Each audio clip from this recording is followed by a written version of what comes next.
Les ados s'expriment au micro. En direct du local jeune de Mésidon-Vallée d'Auge. À écouter sur www.radio-rtc.fr. Maison Jeune.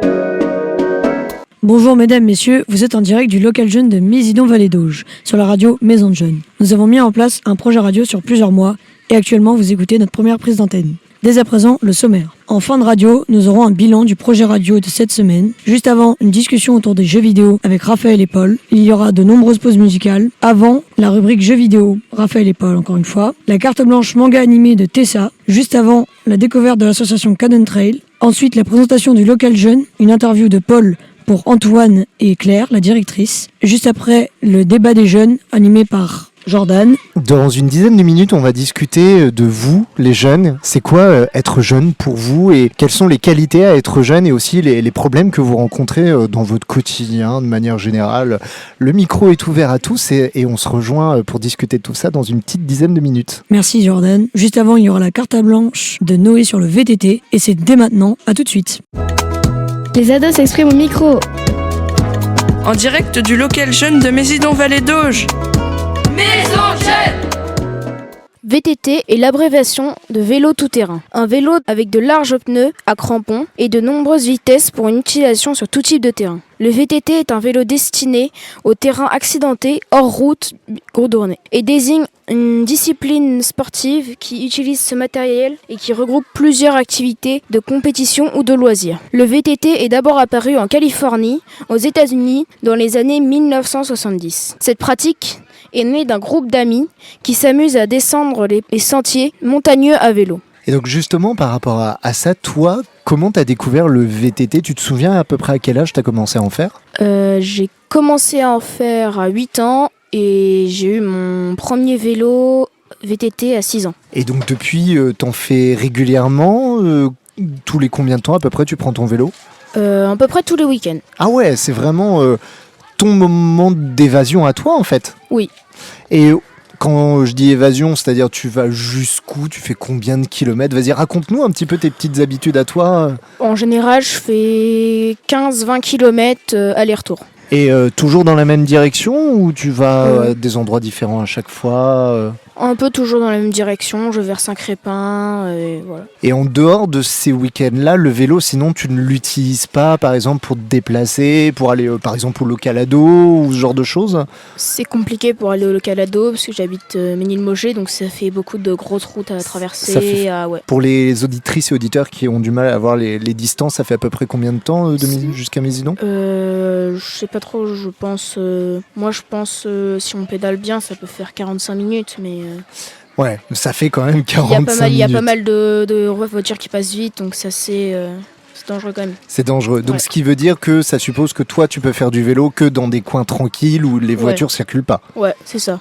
J'aime bien être un peu tranquille pour faire du vélo. Et pour toi, le VTT, ça change vraiment d'un vélo classique en termes de circulation sur des terrains un peu accidentés et tout ? Oui, beaucoup, parce que tu veux aller sur du bitume, ça va être plat, par exemple comme la voie verte. La voie verte, ça va être plat, c'est plutôt pour VTC. Que le VTT, c'est beaucoup en forêt, en montagne, dans des terrains accidentés. Et il y en a des terrains accidentés pas loin d'ici ? Il y a pas mal de forêts, donc oui, certainement qu'il y a pas mal de terrains accidentés. Et vous, les autres qui sont autour du plateau, est-ce que vous utilisez aussi le vélo de manière régulière ou aussi pour aller vous faire des balades en forêt, par exemple ? Oui, notre animateur Lazare. Oui, en fait, je pratique du vélo tous les jours, quasiment. Actuellement, mon vélo est cassé, mais ce n'est pas très grave, car quand il sera réparé, je pourrai de nouveau l'utiliser. Et pour moi, j'en ai vraiment une vision du sport. Il y a un an de ça, j'ai fait un triathlon avec Mao, notre présentateur sport, et on s'était bien amusé. Et pour moi, le vélo, c'est vraiment du sport. Genre que quand je sors en vélo, je fais du sport, je vais éprouver physiquement, et c'est pas grave, c'est fait exprès. Ouais, il y a la performance. Mao ? Moi, pour faire du vélo, souvent c'est pour sortir avec mes amis, aller à Mésidon. Par exemple, ce matin, je suis venu en vélo, en VTT. Contrairement à Noé qui rencontre des difficultés parce qu'il habite un peu loin et donc forcément il y a des questions de sécurité. Toi, tu habites suffisamment proche pour que ça soit pas trop dangereux de venir ? Oui, j'habite à côté, j'habite à 3 km. Donc c'est envisageable, quoi. Oui. Et ça te dérange pas justement de prendre le vélo ? Parce qu'il y en a qui disent « Oh, compliqué ». Toi, au contraire, ça te fait du bien ? Oui, au contraire, ça fait un peu de sport le matin. Et je prends des chemins que je pourrais pas prendre en voiture. Ça me fait penser à une petite question. Est-ce qu'au sein du local ado, ça vous arrive de faire des sorties à vélo ? Non, parce que c'est assez énervant. Il y a plein de règles, plein de limites. C'est pas... Genre, par exemple, on va pas dans les chemins ultra cabosseux ou on va pas sur les bosses ou des trucs comme ça. Par rapport au VTT, qu'est-ce que tu pourrais nous conseiller ? Il faut avoir un bon vélo ou n'importe quel VTT peut faire l'affaire si on veut pratiquer ? Oui, pour moi j'ai un VTT, j'ai pas des vrais VTT pour spécialement pour faire des grosses compétitions. Moi j'ai un VTT lambda, 7 vitesses je crois, puis ça fait l'affaire. Hein. Et est-ce qu'on peut faire aussi du VTT avec des copains ? Est-ce que toi, ça t'arrive parfois d'aller faire du vélo avec des copains Oui, par exemple, le week-end dernier, on a fait 15-20 km avec un pote à moi. Donc on peut à la fois en faire seul, mais aussi à plusieurs. C'est ça qui est chouette aussi avec le vélo, en plus d'être un moyen très écologique. Antoine veut prendre la parole, on va lui laisser le micro. Pour répondre à ce qu'a dit en fait Lazare, comme quoi on peut pas aller dans des chemins en fait hyper cabossés, tout ça, c'est parce que nous en tant que local jeune en fait on est régi par une loi, par en fait une réglementation, et qu'on n'a pas les diplômes en fait nécessaires pour vous encadrer en tant que groupe de jeunes sur ce type de terrain. Voilà, donc c'est pour ça que on va uniquement sur les routes. Mais justement, ça règle le problème. Je fais plus les balades en vélo avec le local, c'est tout. Ça fonctionne un petit peu comme pour emmener les jeunes aller à la mer et pour la baignade. C'est aussi le même genre de spécificité qu'il faut avoir. Ok, merci beaucoup Noé de nous avoir parlé de ta passion autour du VTT. Donc j'imagine ce week-end tu repars en balade ? Ouais, certainement je pense. Ouais. Comme ce week-end, on est à la maison, ça va faire 1 km. On croise les doigts pour qu'il pleuve pas trop. Ah ouais. Merci à toi. Les ados s'expriment au micro. En direct du local jeune de Mésidon-Vallée d'Auge. Maison Jeune. Merci Noé et Jordan pour cette intervention sur le VTT. On passe directement à la première pause musicale, Golio de Gangsta Paradise.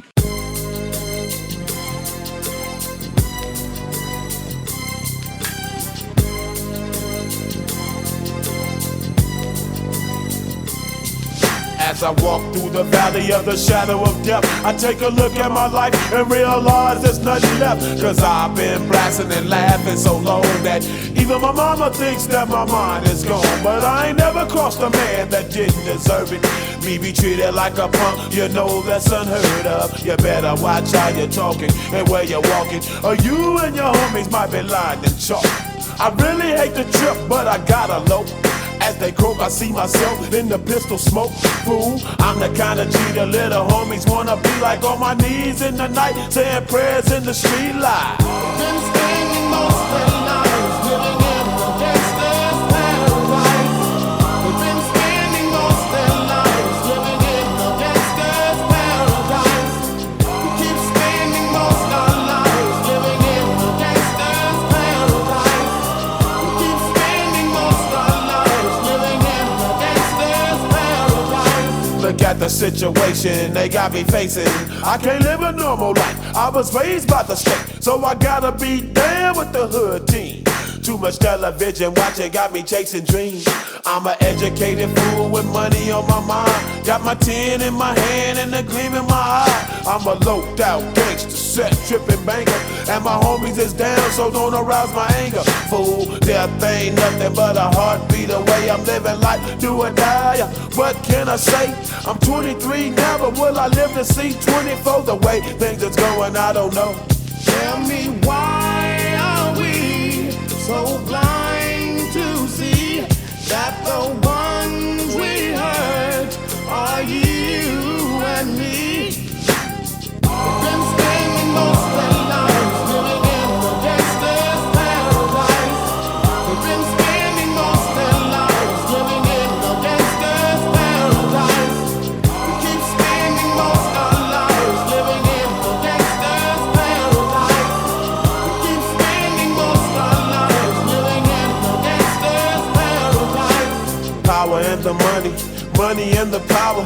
Minute after minute, hour after hour, everybody's running, but half of them ain't looking what's going on in the kitchen. But I don't know what's cooking. They say I got to learn, but nobody's here to teach me. If they can't understand it, how can they reach me? I guess they can't, I guess they won't, I guess they front. That's why I know my life is out of luck, fool. Been spending most of their lives living in a gangster's paradise. They've been spending most of their lives living in a gangster's paradise. We keep spending most of our lives living in a gangster's paradise. We keep spending most of our lives living in a gangster's paradise. Tell me why are we so blind to see that the ones we hurt are you and me? Tell me why are we so blind to see that the ones we hurt are you and me?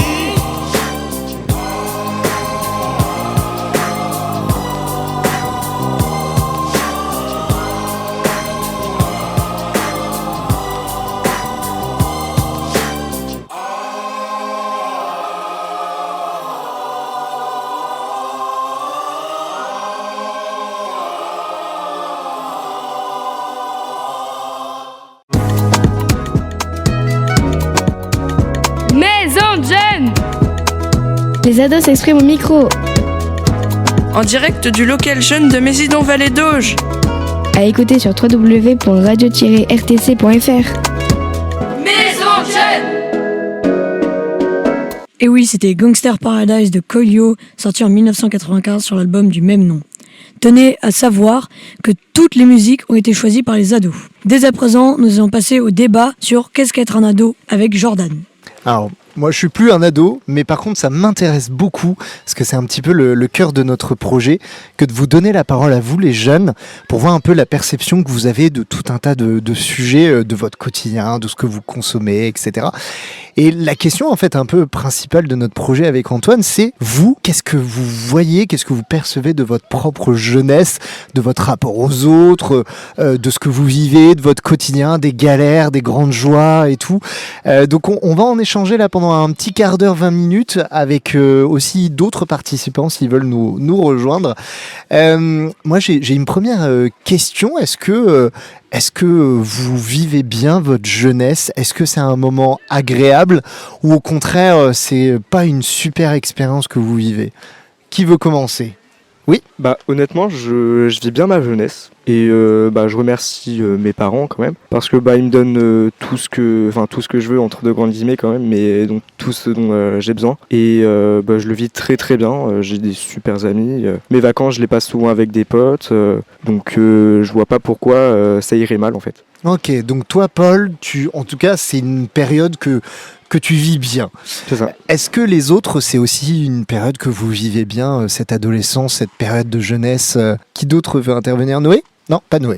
Oui, Lazare? En fait, ma jeunesse, elle se passe super bien, du point où j'ai plein d'amis, je les vois extrêmement souvent, je fais beaucoup d'activités qui me plaisent. Mais d'un autre, du côté parental et choix de vie, ça se passe absolument pas bien du tout, parce que mes parents ont fait tous mes choix de vie avant que je puisse décider moi-même. Donc je me retrouve dans un environnement dans lequel j'ai pas envie de vivre, et j'aime pas vivre, j'aime pas du tout ça, et c'est très désagréable. Mais sinon, à part ça, tout se passe très bien. Ouais, donc du coup, t'es obligé de faire avec des règles, avec un chemin que toi, c'est pas ce chemin-là qui t'intéresse. Et donc, comment tu fais pour t'extirper de là? Est-ce que t'as envie de changer de voie, ou tu suis et t'attends le bon moment ou tu vas suivre juste comme ça ce qu'on t'a proposé? En fait, je peux pas changer vraiment de voie, parce que c'est des choix très radicaux. C'est assez dur de changer de voie, et surtout, c'est pas une question d'attente, c'est vraiment une question de pitié que ça s'arrête, pitié que ça s'arrête, pitié que ça s'arrête. Merci beaucoup pour ta franchise, comme quoi vraiment on a tous des perceptions différentes. Paul, et puis après on va donner la parole à Mao. J'ai une question pour toi Lazare. Pourquoi tes parents t'imposent ces choix? Par exemple, ils m'ont toujours dit que le McDo c'était très mauvais pour la santé. Certes, il y a beaucoup d'études qui montrent que c'est mauvais pour la santé, etc. Mais jusqu'à mes 12 ans, ils m'ont interdit de manger au McDo. C'était un sevrage total, interdiction totale d'aller manger au McDo. Et c'est qu'un seul exemple parmi les autres. D'ailleurs, il n'y a pas que McDo, hein. Il y a aussi Quick, Burger King. Je suis désolé, je dois citer d'autres marques concurrentes. On ne peut pas citer juste une marque, c'est une règle à la radio. Mao, pour continuer. Moi, je vis absolument bien ma jeunesse parce que mes parents me donnent ce que je veux, pareil comme Paul. Mais aussi, je peux sortir quand je veux avec mes amis, malgré un premier trimestre à l'école assez décevant. Pas mal de bêtises. Décevant pour toi ou décevant pour ta famille, pour tes parents ? Pour moi-même et aussi pour ma famille. J'ai réussi à me reprendre en main et maintenant ça va mieux. Alors, là, déjà, les quelques réponses me donnent plein de questions en tête. On va continuer notre tour de table avec de l'autre côté du micro. Par exemple, toi, Tessa, comment tu vis ta jeunesse ? C'est bien ou c'est compliqué ? Des fois, ça se passe pas très bien à cause de ma relation parentale avec mes parents. Mais des fois aussi, ça se passe très très bien. Enfin, vraiment, ça dépend. J'ai l'impression à t'entendre que c'est un équilibre pas facile. Il y a des moments où ça file et il y a des moments où il y a un petit grain de sable et ça fait rayer toute la machine. Ouais, c'est exactement ça, ouais. Les garçons, de votre côté, Noé, qu'on a entendu tout de suite là pour la rubrique VTT. Moi, ça se passe plutôt bien. Ça va. Les parents, tout va bien, pratiquement jamais de disputes, donc non, je la vis bien ma jeunesse. Et toi, Raphaël ? Vas-y. Ouais, moi aussi, je vis bien ma jeunesse, j'ai des potes, tout ça, je m'amuse, je m'ennuie pas. Ah, à vous entendre, oui, Mao, tu voulais réagir ? Juste pour reprendre à Tessa, après on a tous pas forcément les mêmes parents. Il peut y avoir des hauts et des bas pour chaque famille. Ouais, en fait, à vous entendre, j'ai l'impression que globalement, tout le monde semble heureux, tout le monde semble bien. Pourtant, est-ce que vous vous sentez libre ? Est-ce que vous vous sentez encouragé à grandir ? Est-ce qu'on vous donne la liberté d'agir comme vous le désirez ? Ou il y a encore beaucoup, comme tu le disais tout à l'heure, Lazare, des contraintes. On vous impose des choix que vous faites pas et des fois ça frustre parce que non, c'est pas mon choix, j'ai pas envie de faire ça. Oui, Noé. Oui, je suis assez libre. Mes parents me laissent faire mes choix, mes décisions, donc oui, je suis assez libre. Paul et après Lazare. Pareil, au niveau de mes choix de vie, c'est moi qui ai choisi. Pareil pour mon orientation scolaire, c'est moi qui ai choisi et depuis longtemps que ça ne bouge pas. Et sans aucune discussion, enfin sans forcément de remise en question de ton choix, de ce que tu veux faire plus tard et tout ? Aucune. Ok. Il m'encourage dans ce que je fais, il m'encourage à aller le plus loin possible. Lazare, et puis je précise que ceux qui sont en public aussi peuvent participer, vous avez juste à demander le micro. Moi, j'ai je suis libre dans les choix, c'est-à-dire que je peux choisir absolument tout ce que je fais. Je choisis quand je sors, avec qui. Après, il y a des heures limites, mais elles sont assez souples, c'est parfait. Après, je choisis comment je dépense mon argent, etc., même si on est extérieur. Mais le problème majeur avec ma relation parentale, c'est que mes parents, ils sont assez âgés. Ils m'ont eu assez tard comme enfant, à 38 ans. Donc là, actuellement, ils ont 50 chacun. Et c'est vraiment assez compliqué parce que c'est pas pour être méchant, mais ils ont du mal à avancer avec leur temps. Ouais, il y a un décalage au niveau des générations qui font que par moment, tu as l'impression d'expliquer dans le vide. En fait, il y a un manque de compréhension de part et d'autre. Pas forcément expliqué dans le vide, mais le manque de compréhension est là. Par exemple, ils m'ont dit, je ne me rappelle plus la date, mais ils m'ont dit que je devais pas jouer à la console, que ça me ruinait mon cerveau, que ça me rend débile, etc. Si je vois pas pourquoi j'aurais pas le droit. Tous les jeunes de mon entourage et de ma génération jouent aux jeux vidéo. Alors, on va reparler de la question des jeux vidéo tout à l'heure dans la rubrique, mais en effet, ce que tu dis là est intéressant. Mao ? Pour reprendre ta question, Jordan, moi, mes parents, j'ai la chance d'avoir des parents qui m'écoutent et qui me laissent faire mes choix. Par exemple, j'ai été sélectionné pour un internat à Falaise de handball, un sport-études, et je pouvais décider si je voulais y aller ou non. Et j'ai fait le choix d'y aller. Après, je dis pas que il faut que ça se passe mal, ou que ça se passe mal systématiquement. Au contraire, je pense que au vu de les uns et les autres, globalement, ça se passe bien. Il y a peut-être par moments des situations un peu plus un peu plus tendues où on a du mal à se comprendre etc. Mais dans l'ensemble, évidemment que à partir du moment où la conversation, la discussion elle est en place, c'est en général là où ça se passe bien. Mais par exemple, est-ce que vous avez la liberté de vous déplacer ? On parlait tout à l'heure du VTT, du fait de pouvoir se déplacer librement. Est-ce que vous pouvez vous déplacer librement ou c'est tout de suite des contraintes parce qu'on habite un peu loin et la campagne, c'est pas toujours très sécurisant Paul? Bah justement, c'était pendant le début des vacances avec des potes, on voulait se voir en ville pour faire plein d'activités et j'ai pas eu le problème que mes parents m'ont dit non, tu ne fais pas ça. Ils m'ont dit bah fais ton après-midi avec eux et amuse-toi et au final, je suis juste j'ai passé ma journée en ville et ils m'imposent pas des contraintes. Non, telle heure, tu rentres ou en fait, ils me laissent vivre ma vie littéralement. Les autres, est-ce que vous avez pouvoir de vous déplacer Vas-y Noé. Oui, parce que le week-end dernier, je suis allée chez un copain, c'était juste pour une après-midi normalement, puis j'ai passé le week-end chez lui. Ça dérangeait personne, c'était horaire libre. Je revenais quand je voulais à la maison. Est-ce que tu penses que c'est lié au fait que dès le départ, il y a une relation de confiance et que en fait, ils savent que tu es en sécurité. Enfin, tu vois, il y a toujours quand même le côté, on sait que ça se passe bien, donc on fait confiance. Alors, je vais dire, mes parents ont des fois pas du tout confiance en moi. Ah ouais ? Oui, totalement. Et pourtant, ils te laissent te déplacer à ta guise. C'est Ouais. bizarre. Sur certains trucs, ils ont pas du tout confiance en moi. Et toi, par exemple, Tessa, est-ce que tu es libre de te déplacer comme tu veux ou c'est très contrôlant par moment ? C'est très contrôlant, mais après je comprends parce que mes parents veulent me protéger. Ouais, alors justement, j'avais une question parce que tu es la seule fille pour l'instant du débat. Mais est-ce que tu ressens parfois ce décalage où si j'étais un garçon, peut-être qu'on me ficherait un peu plus la paix sur mes faits et gestes ? Non, je pense pas. Non, ça change non, rien. Ils sont très protecteurs, mes parents. De base, ok. Et donc, est-ce que par moment tu te sens étouffé justement par cette protection ? Des fois, non, mais après, des fois, oui. Mais après, je me dis que c'est vraiment pour mon bien, quoi. Tu comprends leur réaction ? Évidemment. Ok. Mao ? Moi, j'ai la chance encore d'avoir des parents qui me laissent sortir quand je veux avec mes amis. Mais j'ai des restrictions. Par exemple, je dois rentrer, 18h30. Ils me font totalement confiance, je le sais, et je leur en remercie. Oui, Lazare ? Après, moi je l'ai déjà dit, mais pour ce qui est des sorties, aucun problème. Ils sont hyper libres là-dessus, c'est cool. Mais comme ils sont de la génération d'avant, on pourrait dire, mes parents, c'est vraiment compliqué sur certains points. Il y a toujours de toute façon un décalage générationnel. Je sais pas, est-ce que vous ressentez parfois aussi le décalage de vos parents vis-à-vis de certains trucs que vous faites, notamment les réseaux sociaux, etc.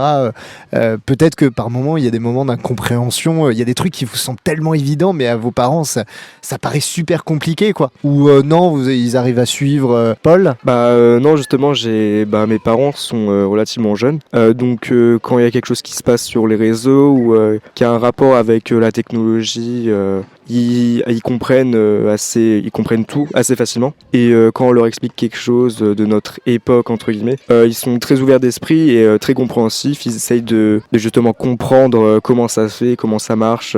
Donc j'ai pas de problème là-dessus. Oui, Noé ? Moi, ma mère, au début, était très fermée sur tout ce qui est jeux vidéo. J'avais mon téléphone et c'est tout. Donc tout ce qui était Switch, Play et tout.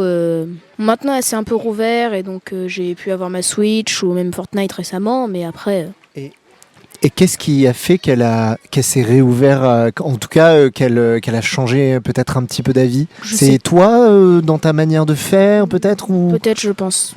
Ouais, c'est pas toujours simple aussi de prendre du recul et de dire c'est ce truc-là qui a fait que voilà. On n'est pas tous spécialistes. Oui, Lazare. Moi, c'est par rapport au décalage générationnel. Toute personne ayant du bon sens remarquerait immédiatement le décalage générationnel entre mes parents et moi, voire entre mes parents et les parents de mes amis. C'est un point où jusqu'à il y a un mois, ma mère ne possédait pas de téléphone tactile. Et là, elle en a eu un, du coup, il y a environ 2 semaines. Et elle a pris 5 jours pour trouver les paramètres. On se moque pas, on n'est pas là pour se moquer, c'est pas facile. La technologie, les nouvelles technologies des fois. Antoine ? Moi je me questionne, est-ce que c'est en fait vraiment un décalage lié donc, en fait, à la génération, mais est-ce que c'est lié lié plutôt à donc un choix de vie aussi. C'est qu'il y a certaines personnes qui ne veulent pas se mettre à la technologie, ou bien tout à l'heure tu peux parler, Lazare, de peut-être manger McDo, Quick ou bien Burger King, voilà, etc. Mais est-ce que c'est pas plutôt lié à des choix de vie que eux font et non lié au fait qu'ils soient plus âgés que d'autres parents? C'est forcément des choix de vie. Obligatoirement, il y a toujours des choix de vie derrière. On a toujours le choix. Mais après, il y a par exemple vraiment un énorme décalage générationnel. Mes parents, c'est bizarre à dire, mais ils sont encore bloqués à coiffeur. J'ai pas compris. Coiffeur. La blague coiffeur, quelqu'un dit quoi, tu dis feur. D'accord, ok, ouais, c'était il y a longtemps que cette blague a fait succès. Bon, ok. Du coup, parce qu'on arrive proche de la fin. Est-ce qu'il y a là, Noé, tout à l'heure, tu parlais des jeux vidéo. Est-ce que les autres, vous avez des points de crispation? Parce que globalement, le débat, c'est globalement, ça se passe bien parce qu'on a mis en place ce qu'il faut, cette relation de confiance. Mais est-ce qu'il y a encore des sujets sur lesquels ça bloque parfois, où vous vous sentez frustré en tant que jeune, par exemple sur partir, prendre le train, se déplacer, Internet, est-ce qu'il y a encore des sujets sur lesquels ça coince parfois? Oui. Pour moi, pour les sujets où ça coince, je pense que c'est le manque. Mes parents ont un manque de confiance en moi par rapport aux technologies de dernière date. J'ai un exemple concret que j'utilise assez souvent, mais j'en ai plein d'autres. On avait acheté un nouveau vidéoprojecteur. Et en fait, ils savaient pas comment le brancher. Ils étaient là pendant 45 minutes à chercher des tutos sur YouTube, à chercher sur Google, des trucs comme ça, des expressions de vieux. Et moi, toutes les 20 minutes, je leur disais, mais il faut débrancher ce câble-là, c'est tout. Et ça a marché. Ils disaient, mais non, Lazare, tu t'y connais pas mieux que nous, arrête de faire comme si tu t'y connaissais, tout ça. Et au bout de 1h45, ils se disent, bon, on laisse tomber, on verra ça plus tard. On a mangé. Après manger, et du coup, ils allaient regarder leur film sur le petit écran et d'utiliser le nouveau vidéoprojecteur. Sans leur permission, je débranche le câble. Bam, magique, le vidéoprojecteur fonctionne. Même pas un merci. Alors, je tiens à préciser quand même que ce débat ne servait pas de tribune de vengeance de Lazare auprès de ses parents. Parce que à la réécoute, ils vont peut-être penser que vraiment, il était là pour, t'étais là pour les massacrer. Mais non, évidemment, ce n'était pas, c'est juste Lazare qui sait très bien parler. Les autres, est-ce qu'il y a des points de crispation encore, des sujets sur lesquels vous savez que c'est très compliqué, il y a pas possibilité de discuter, ou il y a des points de frustration de votre part en tant que jeune? Mince, je suis encore trop jeune pour ça, on me dit trop jeune pour... Il y en a aucun avec mes parents, ils sont assez ouverts d'esprit justement, donc je peux parler... Même des sujets comme la sexualité, la politique, des sujets qui pourtant sont souvent un peu plus tabous. La sexualité, on n'en parle pas beaucoup, mais la politique, je leur pose des questions par-ci par-là, et ils arrivent à me répondre, et ça me va. Mao? Moi, pareil, mes parents sont assez ouverts d'esprit, j'ai pas de frustration. Justement, en parlant de sexualité, mon père il m'a acheté il y a, je sais pas, une semaine, le maillot du GP Explorer, c'est une course de voiture d'anime. Le sponsor, c'est Durex. Ah oui, en effet, voilà. C'est un sacré sponsor. Noé. Alors moi, comme on me disait, t'es trop petit pour comprendre. Mes parents sortent des fois des blagues sans être gênés, sans être gênés, des blagues très bizarres. Des blagues de sexe ou de trucs comme ça, sans filtre. Oui, donc ça peut être un peu déstabilisant. Des fois, moi, je leur demande la signification quand je comprends pas. Ils me disent c'est trop jeune pour comprendre.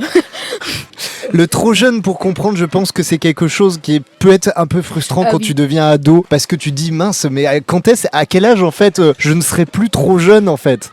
C'est comme certains types de films un peu violents, etc. On nous dit non, t'es encore trop jeune, et oui, mais en fait si moins de 14 ça passe. Enfin voilà, c'est aussi un peu aléatoire. Et toi de ton côté, pour terminer, Raphaël, et Tessa aussi si jamais elle veut participer. Pardon, non, ok. Raphaël? Moi, Moi, ça va.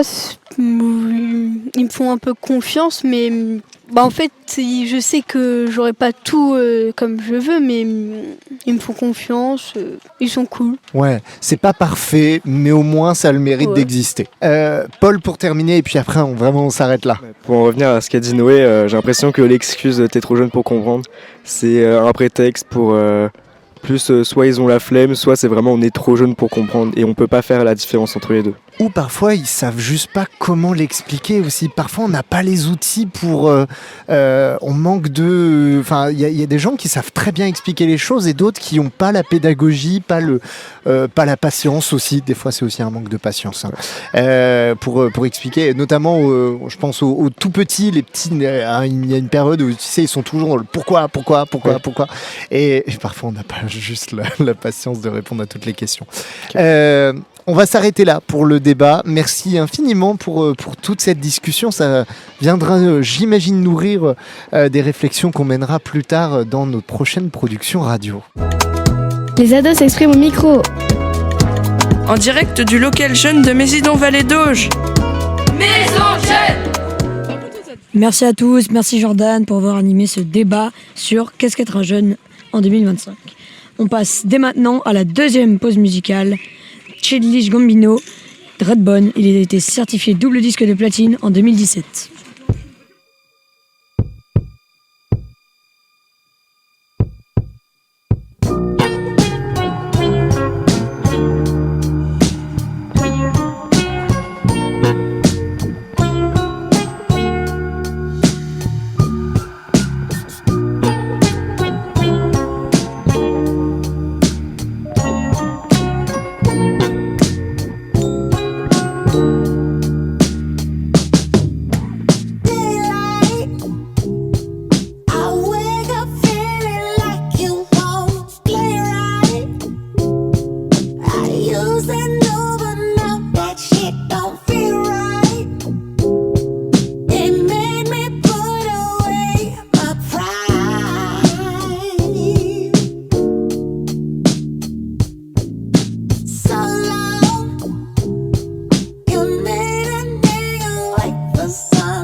Les ados s'expriment au micro.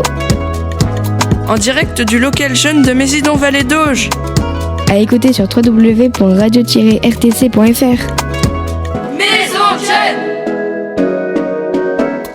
C'était Jailish Gambino pour Redbone. On passe dès maintenant à l'interview Cannon Trail de Mao. Bonjour, aujourd'hui nous allons parler d'une pratique sportive qui se développe énormément en France, le trail. Mais pas mal de gens confondent cette pratique avec la course à pied. Alors, on va prendre le temps d'en parler avec un passionné et cofondateur d'une association qui s'appelle Cannon Trail. Bonjour Guillaume Chaplin. Bonjour Mao. C'est quoi Cannon Trail ? Cannon Trail, c'est une association donc à but caritatif. Nous étions 3 copains donc à courir de notre côté et on s'est dit que ce serait pas mal de nous réunir pour soutenir 2 associations. Donc On détonne contre Huntington et Les Petits Courageux. D'accord. Avec qui vous l'avez créé ? Alors avec Mathieu Degarne, le président de l'association, et Hugues Tiennette, qui est le trésorier. Et moi-même, je suis secrétaire. Comment et pourquoi vous est venue l'idée de créer une association ? On trouvait que dans pas mal de pratiques sportives, les associations et les maladies étaient représentées. Et sur Mésidon, on avait cette opportunité de se regrouper pour parler de ces pathologies. Est-ce que l'association fonctionne uniquement sur le bénévolat ou avez-vous des salariés ? Alors non, nous sommes tous bénévoles au sein de l'association et nous organisons aussi beaucoup de manifestations et aussi tous les bénéfices sont dispatchés entre les 2 associations. Donc aucun bénéfice pour l'association. Vous représentez en fait 2 autres associations qui ont pour but de sensibiliser le public sur 2 maladies rares, c'est ça ? Exactement. La première, donc sur la maladie d'Huntington, donc c'est une maladie dégénérative et héréditaire, c'est-à-dire que c'est un peu une maladie, on va dire familiale, qui se transmet de père en fils ou de père en fille, comme c'est le cas dans notre cas pour Olivier Pouillet et sa fille Charline. La deuxième maladie, c'est une maladie infantile, donc les petits courageux. C'est une crânio-fasciosténose syndromique, donc ce qui crée des déformations au niveau du visage, à la naissance. Mais en fait, c'est quoi le trail pour ceux qui ne connaissent pas ? Alors, pour revenir au trail, on peut appeler ça de la course nature. C'est-à-dire qu'on se balade entre copains en courant dans des petits chemins, des petits sentiers, voire en montagne. Donc chez nous, on a la possibilité sur Mésidon d'avoir énormément de chemins pour se faire plaisir. Quelle est la différence entre le trail et la course ? Alors la plus grande différence, ce sera que dans le trail, comme je disais, c'est surtout de la course à pied en nature. Voilà. Comment vous avez connu ces 2 maladies rares ? Alors la première, donc les petits courageux par mon ami Mathieu Degarne, donc son fils a cette pathologie, donc c'est comme ça qu'on a pu déjà nous sensibiliser et ensuite pour sensibiliser le public. La deuxième, la maladie d'Huntington, j'étais infirmier et donc Olivier Pouillet était mon patient pendant des années. Et donc si je comprends bien, en fait, ce qui vous rejoint, c'est de lutter contre la maladie, en fait, de mutualiser les moyens, les personnes pour lutter contre ces maladies et de trouver peut-être davantage d'action et de fonds pour soutenir la recherche. Exactement. En fait, donc il y a déjà des associations qui existaient. Donc On détonne contre Huntington et Les Petits Courageux. Donc ces 2 associations existaient déjà. Et nous, en fait, on vient juste en soutien de ces 2 associations-là pour leur apporter des fonds et de la visibilité sur le plan de la course à pied, du trail et des médias. Organisez-vous des événements prochainement ? Oui, le prochain événement sera au mois de février. Tout comme l'année dernière, il y a eu le premier, donc M-Trail, c'était une course nature trail organisée sur Mésidon, donc avec plusieurs formats pour adultes, pour enfants et de la marche à pied. De nouveau en février, on réorganise ça.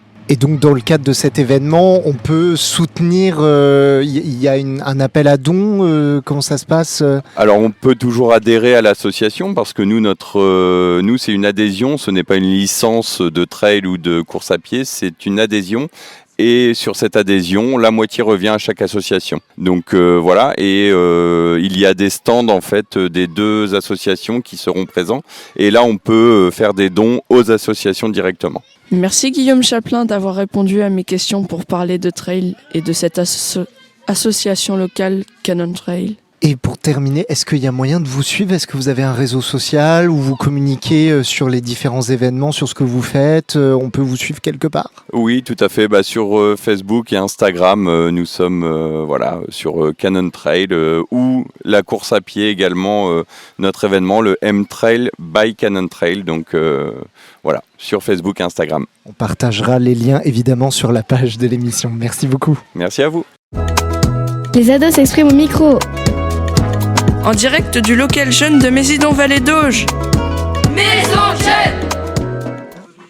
Une nouvelle pause musicale, juste après on enchaînera sur une interview de Claire, la directrice du local jeune, et de Antoine, animateur du local jeune. Tout de suite, c'est Tyler the Creator, Sugar on My Tongue, extrait de son dernier album, Don't Tap the Glass, 9e album studio de l'artiste.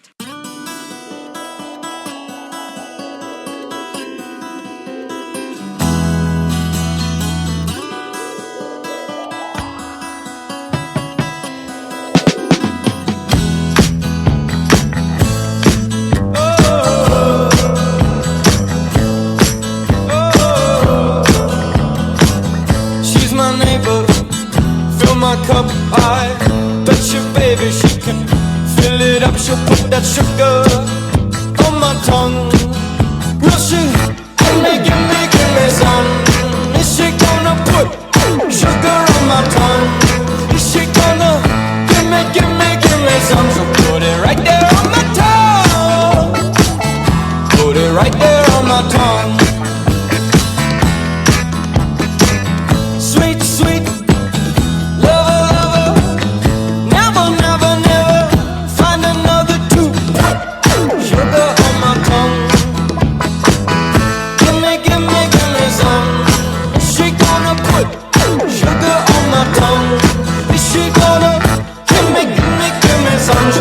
Right there on my tongue. You put it right there on my tongue. I've been waiting years and years. Finally I see that you repeat it. Friends are here, ask of me, is this the time that we're gonna see? Oh, put that sugar on my tongue. She gonna put sugar on your tongue. Is she gonna give me some? She gonna put sugar on my tongue. Sugar on my tongue, on my tongue.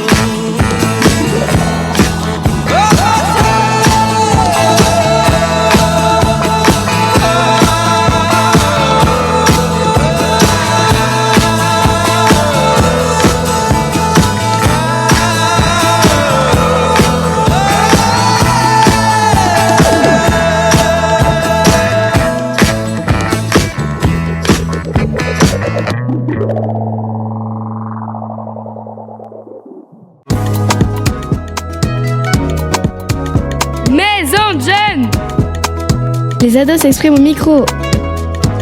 En direct du local jeune de Mésidon-Vallée d'Auge. À écouter sur www.radio-rtc.fr. Maison Jeune. C'était Sugar on My Tongue de Tyler the Creator. On enchaîne tout de suite avec l'interview pour le local ado entre Claire, Antoine et Paul. Bonjour, nous sommes avec Antoine qui est animateur et responsable du local jeune et Claire qui est directrice du centre d'animation. Bonjour à tous les deux. Bonjour. Commençons par Claire. Peux-tu nous présenter le centre de loisirs ? Alors, le centre de loisirs accueille des enfants de 3 à 11 ans, plus le local jeune de 11 à 17 ans, à partir du moment où les enfants rentrent au collège jusqu'à 17 ans. On est ouvert toute l'année et du coup toute l'année, sauf le premier mercredi de septembre et une semaine au mois de la deuxième semaine des vacances de Noël. Voilà. Quelles sont les activités que vous avez fait cet été ? Alors cet été, on a fait pas mal de choses au mois de juillet. Alors attends, je reprends vite fait. Il y avait des sorties au lac de Pont-l'Évêque, des sorties à Ornavik, à Get Out, c'est un escape game. Les enfants ont pu sortir au parc de Cerza, à la forêt de Grimbaud. Et on a eu la chance aussi de pouvoir emmener chaque enfant, on essaye en tout cas sur l'été, de pouvoir les emmener à la piscine de Saint-Pierre. On avait aussi d'autres fil rouge, donc en fait chaque vendredi il y avait une journée à thème. Ça se poursuit également au mois de août et du coup on a aussi également des sorties plage à la Brèche au Diable aussi. On continue à la piscine. On va aussi les petits vont bénéficier d'un intercentre à Argentan. Les enfants d'Argentan étaient venus aux vacances de printemps et là maintenant c'est les enfants de Mésidon qui vont à Argentan pour la matinée et auront la chance d'aller au Haras du Pin après.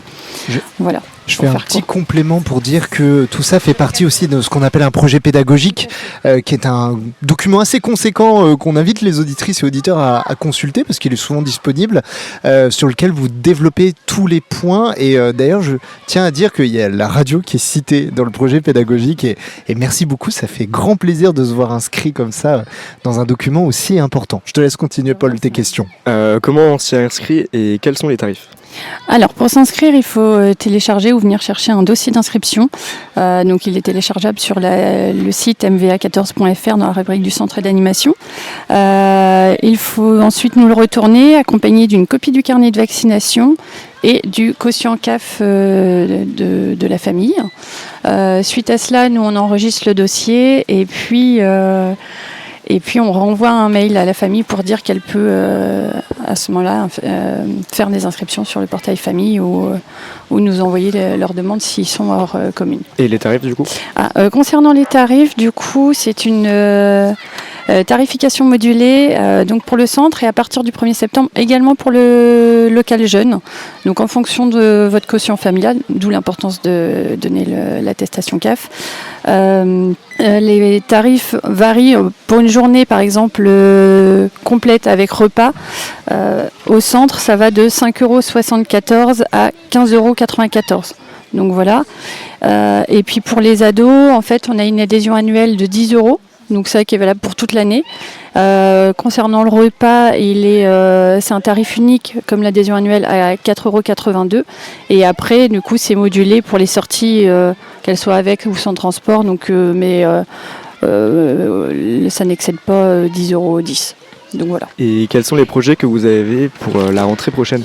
Alors pour la rentrée, nous avons des projets qui se perpétuent, à savoir sur la protection animale. On a également un projet avec le Dame de Lisieux, donc qui est anciennement l'IME, et donc pour favoriser l'ouverture d'esprit et l'inclusion.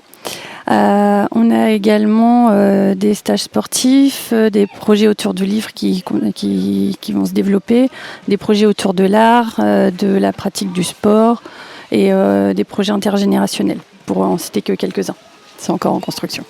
Et puis il y a un gros événement l'année prochaine en 2026 puisque vous allez quitter le lieu dans lequel vous êtes actuellement et dans lequel on est. Je rappelle que nous sommes en extérieur, en plein cœur du centre. Est-ce que vous pouvez nous en parler aussi un petit peu ? Oui, alors en effet, en septembre 2026, on va avoir la chance d'intégrer des nouveaux locaux au sein de la ferme du Breuil, donc juste en face du château où la mairie est implantée. Et du coup, voilà, c'est un gros chantier de plus de 2 ans de rénovation, construction. Et voilà, du coup, on va pouvoir aussi accueillir davantage d'enfants dans de meilleures conditions, meilleurs locaux. Donc voilà, c'est riche et on est impatients. Merci Claire d'avoir répondu à nos quelques questions et maintenant enchaînons avec Antoine pour le local jeu. J'ai juste une dernière question parce qu'on n'en a pas parlé mais vous n'êtes pas toute seule, il y a une équipe derrière vous. On pourrait quand même en parler juste combien vous êtes sur l'équipe permanente parce qu'il y en a qui sont autour du plateau qui ne parlent pas. J'ai une directrice adjointe Nathalie et après on a 3 à 4 animatrices chez les 3-5 ans, 3 à 4 animateurs chez les 6-11 ans et un animateur qui va avoir un nouveau renfort à partir de septembre. Donc 2 animateurs pour le local jeune. Très bien, super, merci. Donc à toi Antoine, est-ce que tu peux nous présenter le local ? Oui, donc le local jeune, c'est un lieu donc qui est ouvert pour les jeunes à partir du moment où ils rentrent en 6e jusqu'à leur majorité. C'est un endroit où ils peuvent venir pratiquer des activités proposées soit par l'équipe d'animateurs ou bien soit par eux-mêmes, mais ils peuvent aussi venir juste pour se retrouver entre amis. On organise souvent des soirées karaoké ou des soirées juste où ils discutent entre eux. D'accord. Et quel type d'activités sont proposées ? Sont proposées des activités sportives, des activités créatives comme la peinture. Ils peuvent aussi faire des bracelets ou là, comme ce qu'on est en train de faire, de la radio. Très bien. Et est-ce que les jeunes peuvent proposer des idées d'activités et de sorties ? Ils peuvent proposer. Après, bien sûr, pour les sorties, on a un budget, nous aussi, à respecter. Donc, il ne faut pas qu'ils demandent des sorties qui sont hors budget. Et après, niveau activité, ils peuvent en proposer. Après, il faut qu'on ait le matériel et il faut qu'on soit dans être capacité de pouvoir aussi animer ce qu'ils proposent. Super, merci. Et est-ce que tu peux nous parler de ce projet radio ? Oui, alors c'est un projet qu'on a monté avec Jordan. Donc Jordan, il m'a contacté au mois de décembre et il m'a dit est-ce que ça t'intéresserait Antoine de faire un projet radio avec le local jeune. Et moi j'avais déjà fait sur un précédent local jeune un projet radio et puis je trouvais ça super intéressant comme outil. Donc de là avec Jordan, on s'est rencontrés, on a beaucoup discuté et en fait on s'est donné la possibilité de monter ce projet et de donner la parole aux jeunes de Mésidon. Voilà, pour qu'ils puissent faire part de leur passion, de leurs envies, comment est-ce qu'ils vivent leur jeunesse. Voilà. Et donc le projet il va durer 6 mois. Donc là on est sur la première phase et ça va aller jusqu'en février 2026. Très bien, super. Et un grand merci à vous deux, Claire et Antoine, d'être venus sur le plateau inaugurer avec nous cette première rubrique du direct. Merci. Les ados s'expriment au micro. En direct du local jeune de Mésidon-Vallée d'Auge. Maison jeune. Je tiens à corriger juste le fait qu'on a dit à la toute fin c'était la première rubrique, ça devait être la première rubrique mais on a eu quelques soucis donc on a décalé cette rubrique un petit peu plus tard sur le direct mais on l'a fait, tout va bien. Merci beaucoup Paul. Je te redonne la parole Lazare. Merci Paul, Antoine et Claire pour cette intervention sur le local jeune. On passe directement avec Tessa pour la carte blanche manga animé Demon Slayer.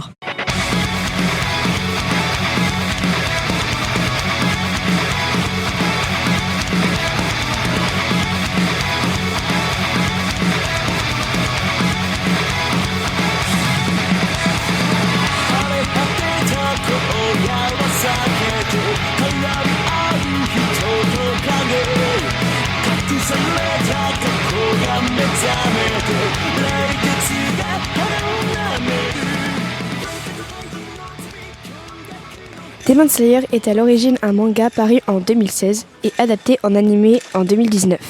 Cet animé parle de Tanjiro, un jeune vendeur de charbon, jusqu'au jour où il découvre ses 5 frères et sœurs tués, sauf sa petite sœur Nezuko qui est devenue un démon. Les démons sont des monstres qui mangent des humains et vivent la nuit.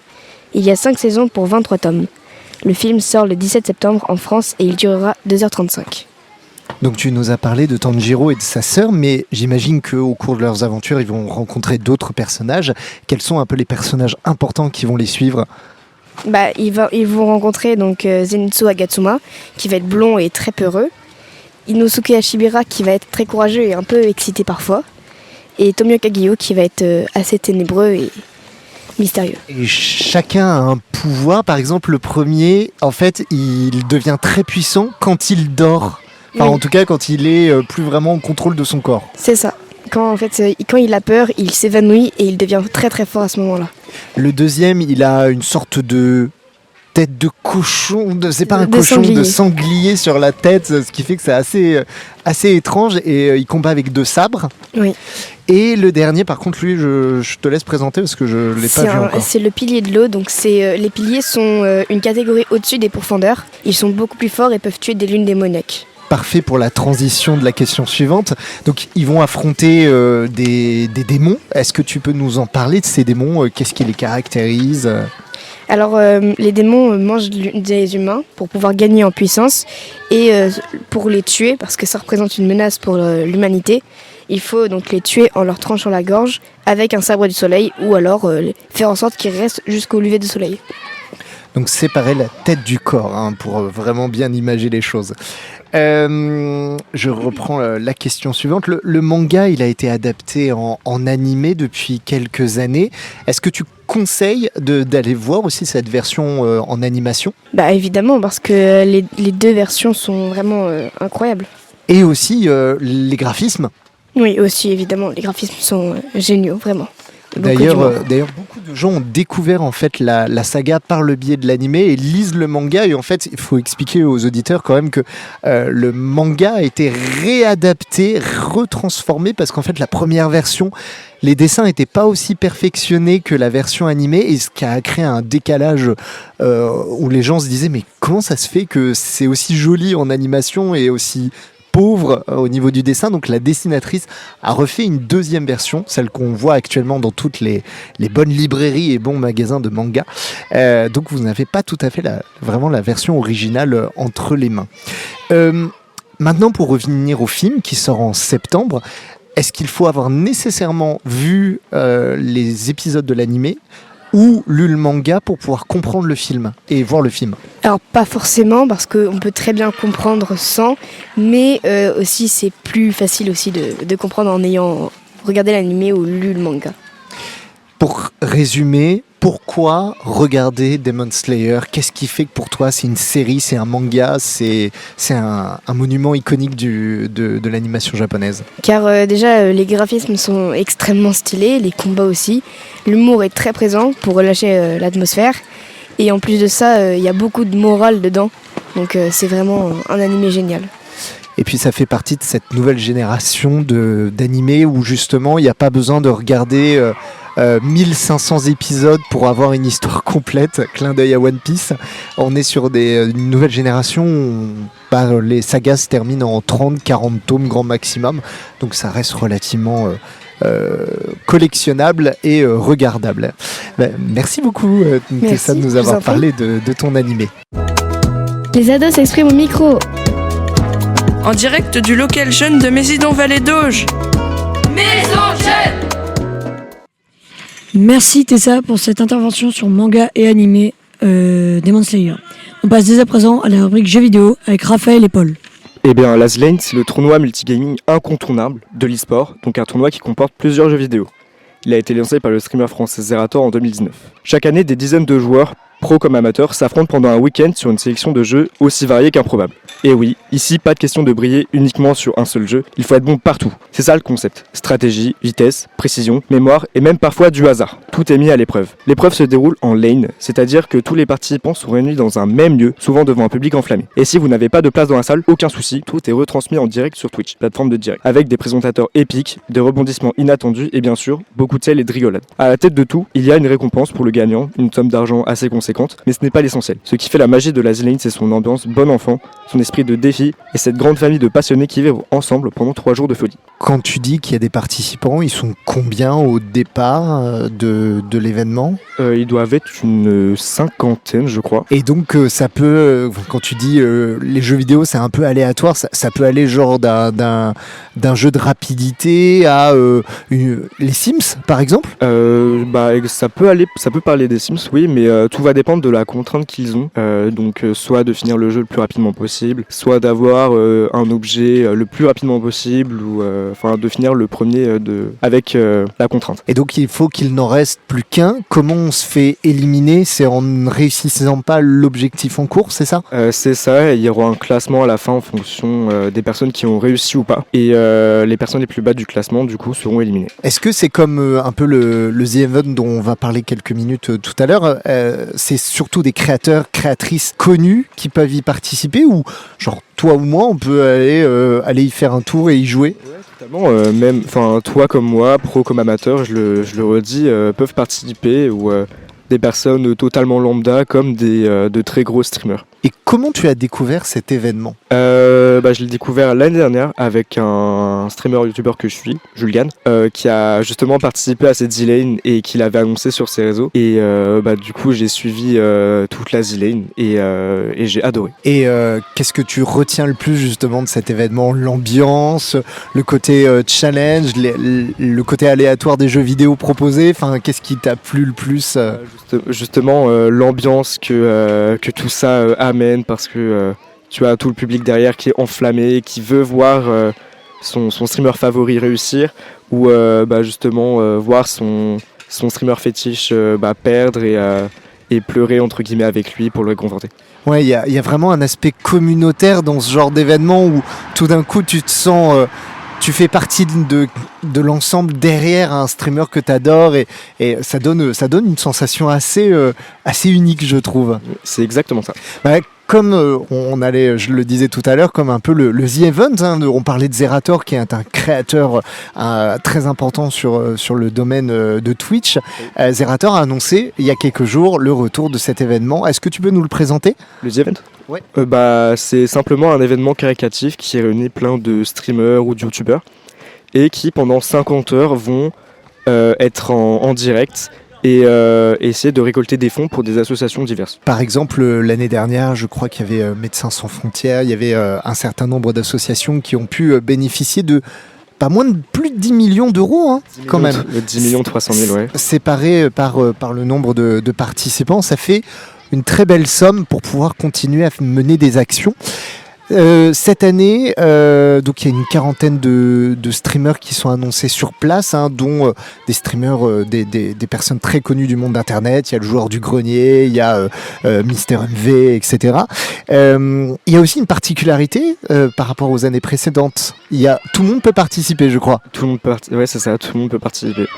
Donc il faut avoir un compte Twitch, avoir fait un certain nombre d'heures de direct, avoir une petite communauté quand même, et vous pouvez vous inscrire, faire des objectifs, donc au bout de 50 € je vais faire tel truc, etc. pour pouvoir récolter des fonds. Et tu te rappelles les dates du The Event? Pas du tout, j'ai pas suivi le The Event. Je suis vache, je lui pose des questions qui n'étaient pas prévues à l'entraînement. Le The Event aura lieu, si je ne me trompe pas, donc il y a le concert le 4 septembre et après ça sera le 5, 6 et 7 septembre.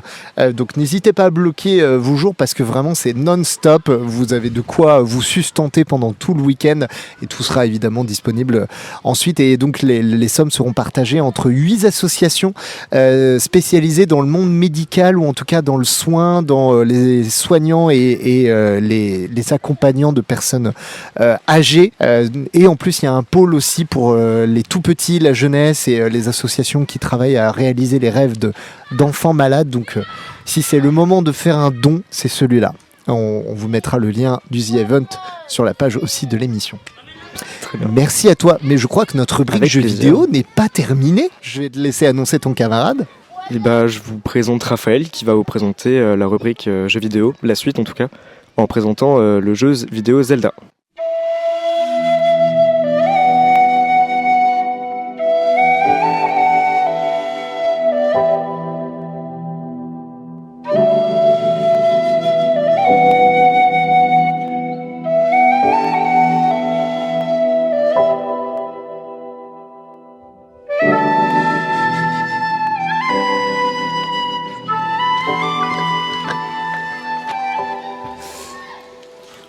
J'ai des questions pour le plateau. Quel est le sanctuaire le plus dur dans Zelda Ocarina of Time? C'est le sanctuaire de l'eau. Bonne réponse. Savez-vous quel âge a Zelda dans The Wind Waker? 321 ans, je crois. Attends, parce qu'il a pas le même âge en fonction des jeux, pourtant il ressemble toujours, il a toujours la même tête sur tous les jeux à peu près, non? Non mais là, Vas-y, tu peux parler. C'est pas Zelda, c'est Link. Ah, c'est Link. Non, Alors- on parle pas de Link là, on parle de Zelda. Ok, justement, donc je pense que c'est important de bien dire que Zelda, c'était le nom de la princesse. Parce que du coup, c'est vrai que le nom du jeu vidéo ne reflète pas le héros s'appelle Link. Et en effet, là, on parle de la princesse Zelda qu'il y a dans le jeu vidéo. Et il y en a peut-être qui vont se dire, quoi ? Non, sérieux, c'est pas le héros. Oui. Vas-y, peut-être Mao a la solution. Juste un petit bonus. Est-ce que tu peux nous dire si il est majeur ou non? Alors, dans certains jeux, oui, mais dans d'autres, non. Parce que il y a des jeux qui sont différents au niveau de l'âge. Eh bien, justement, tu nous parles de quel jeu actuellement? De Zelda The Wind Waker. Il n'aurait pas par hasard 16 ans, un truc comme ça Non, Plus vieux ou plus jeune? plus jeune. Ah ouais. Je crois qu'il est plus jeune et qu'il a 12-13 ans, je crois, non? Ouais, Ouais. c'est 9 ou 12 ans. Ah ouais, voilà. Juste pour préciser, un Wind Waker, c'est le jeu où en fait il va se balader d'île en île avec un bateau et en fait justement 12-13 ans et tu laisses ton enfant comme ça naviguer sur l'océan. Bon, ok, très bien. Savez-vous que signifie le prénom Zelda? C'est un rapport avec chevalier, chose machin truc. Qui est presque. Chevalier d'or. Non, Mao? Derrière. Ouais, c'est un truc comme ça. Guerrière grise. Ok. Savez-vous quand le premier Zelda a été sorti, Lazare? 1991. Oui. Savez-vous combien de versions de Legend of Zelda existe-t-il, Lazare? 37. Non, Je dirais 20. non, 21. Ah ouais, bon. Mais quand même, 21 jeux sortis là depuis le début de la licence. Oui. Ça fait quand même un petit paquet en effet. Savez-vous quel jeu Zelda est le plus vendu? Je crois que c'est The Legend of Zelda Breath of the Wild. Non, Non? Tant pour moi. C'est Tears of the Kingdom. non. Est-ce que c'est par hasard Ocarina of Time? Oui, c'est ça. Ouais. Il est souvent cité, hein. Il y a beaucoup de gens qui ont découvert l'univers de Zelda par le biais d'Ocarina of Time, qui est un jeu à avoir fait au moins une fois dans sa vie. Savez-vous quelle est l'origine du prénom Zelda, Lazare? Ce n'était pas quelqu'un dans l'entourage du créateur du jeu? Non. Alors là, pas d'idée du tout. Enfin, je pense que c'est en lien peut-être avec le passé du créateur qui a vu le prénom et s'est dit tiens, non. Bon, alors ça, je sais pas, mais ouais, il y a peut-être des chances. Son origine est germanique. Ok. Dernière question. D'après vous, quel jeu Zelda est le plus difficile? De tête, je dirais soit Majora's Mask, soit The Legend of Zelda premier du nom. Non. C'est le deuxième Zelda qui a été sorti. Je crois que c'est en effet le premier était déjà une sacrée surprise pour l'époque et en effet ils avaient considérablement augmenté la durée de la difficulté du jeu. C'était la fameuse période où on faisait des jeux où il n'y avait pas un temps de jeu énorme. Du coup on augmentait très très fort la difficulté, ce qui a créé des générations de joueurs très frustrés qui après se sont énervés sur internet, du genre le joueur du grenier par exemple qui s'est beaucoup nourri de ces jeux un peu difficiles pour bien râler. Moi, pour ma part, le deuxième Zelda du nom, je n'y ai pas joué. Mais celui où j'ai le plus douillé, le plus badé, c'est Twin Princess. Il m'a même fait casser une manette. Donc, Et les autres, est-ce que vous avez déjà joué au moins à Zelda et lequel est votre préféré d'ailleurs? Donc j'ai joué à beaucoup de jeux Zelda, dont un où j'ai vraiment eu du mal à le finir. J'ai en top 3. En top 3, j'ai Breath of the Wild. En top 2, Majora's Mask. Et en top 1, donc celui que je trouve le plus dur, mais aussi le meilleur, c'est Spirit Tracks. Oui. Alors, moi, j'ai jamais joué à Zelda. Je ne connais pas du tout Zelda. Eh ben c'est pas grave Noé, mais par contre n'hésite pas si jamais tu le vois un jour en occasion à en prendre un et à tester parce que c'est vraiment c'est une des licences phares de Nintendo et ça fait partie de ce genre de jeu, faut l'avoir fait au moins une fois dans sa vie. C'est du RPG avec des mécaniques à chaque fois différentes selon les jeux. Là, par exemple, donc Breath of the Wild, c'est le jeu qui a rendu la Switch aussi connue. Parce que pour la capacité de la machine, c'est un jeu en open world avec plein de possibilités énormes, dont de la création. Tu peux créer des objets dans le jeu et je pense qu'il y a pas mal de joueurs qui ont redécouvert la saga grâce à ce jeu-là. Antoine? Pour moi, Zelda, c'est un des premiers jeux vidéo auxquels j'ai joué. Donc à l'époque, c'était sur la Nintendo 64. Et pour moi, le meilleur, c'est donc Zelda Ocarina of Time. J'y ai joué, mais un nombre de fois incalculable. Je l'ai fini plusieurs fois. Sinon, j'aime aussi beaucoup Twinning Princess. Effectivement, toute la phase où on peut se transformer aussi, est vachement bien. Et Skyward sur Wii, avec l'oiseau là, quand on est dans le ciel. Et puis après, malheureusement, j'aurais bien aimé jouer à d'autres d'après, sauf que je n'ai pas racheté de console Nintendo et que je suis resté bloqué sur la Wii. Alors moi, une petite anecdote qui revient à Lazare. C'est pas sur Zelda, mais c'est sur un autre jeu Switch, Crash Bandicoot. Ça m'a coûté une télé. Je jouais, j'avais mes cousins qui étaient venus chez moi. Et ma cousine mange une danette, elle a sa cuillère, elle pose sa cuillère sur la table. Je perds un niveau de Crash Bandicoot, je prends la cuillère et je la balance dans la télé. La télé est cassée, malheureusement. Voilà. Alors, on me fait remarquer juste à côté que vraiment, en plus, Zelda, c'est vraiment ces licences où on trouve un Zelda sur quasiment toutes les consoles de Nintendo. Il y en a même eu sur les petites Nintendo DS et 3DS. Il y a au moins eu à chaque fois un Zelda par console de Nintendo. Et c'est vrai que c'est une licence phare qui continue à être exploitée. Et si on en reparle, c'est aussi parce que dernièrement, ils viennent d'annoncer l'adaptation en film de Zelda. Alors, on verra sur place ce que ça donnera. Des fois, les adaptations de jeux vidéo, ça donne pas toujours des trucs très joyeux et très sympas et fidèles. Mais bon, au moins, on aura le mérite d'avoir eu un film Zelda. On verra sur place. Oui. Tant qu'à moi, mon top 3 de jeux Zelda.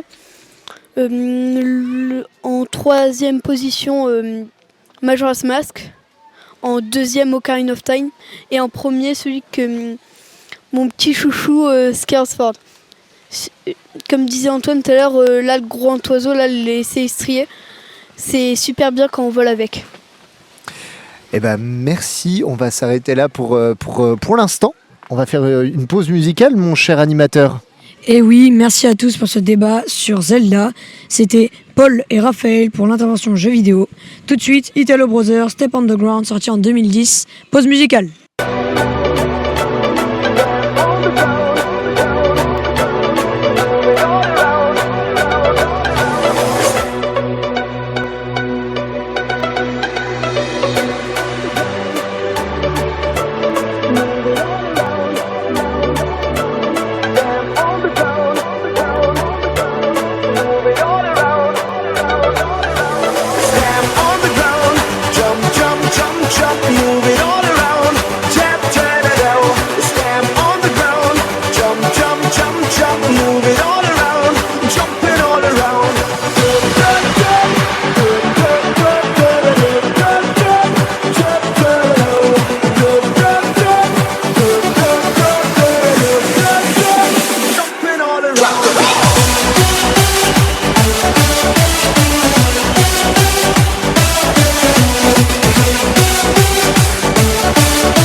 Sending out our invitation to everyone in every nation. Don't sleep, get on the run. Stop thinking and have some fun. Stand on the ground, jump, jump, jump, jump, move it all around.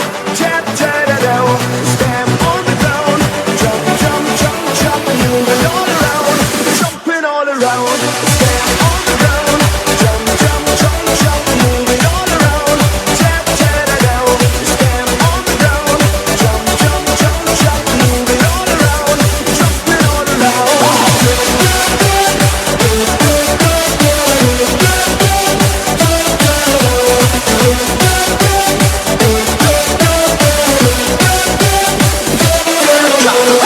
So come and join our love foundation. Go feel the heat, the sweet vibration. 'Cause we are about to ignite, and we wanna go out tonight.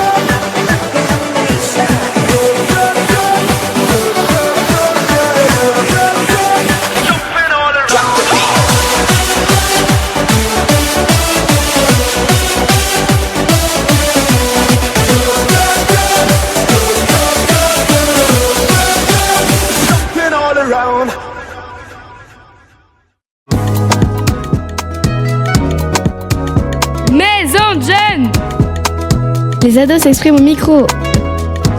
En direct du local jeune de Mésidon-Vallée d'Auge. À écouter sur www.radio-rtc.fr. Maison Jeune. Et c'était Italo Brother, Step Underground, choisi par Antoine, notre animateur. On passe tout de suite au débat des jeux vidéo.